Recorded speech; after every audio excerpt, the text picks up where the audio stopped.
तो दोस्तों ये दौड़ का आखिरी मकाम है, यहाँ पर हम लोग पहुँच गए, मगर दौड़ रस्सी से कुछ फासले पर मैं रुक गया।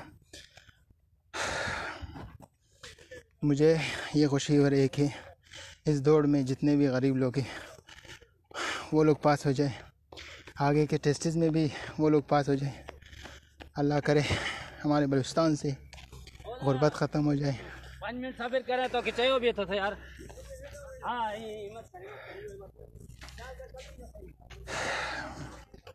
जिन लोगों ने मेहनत किया उनको उनका मेहनत का फल मिल गया। तो मेरे ख़्याल से ये हम लोगों का आखिरी व्लॉग था।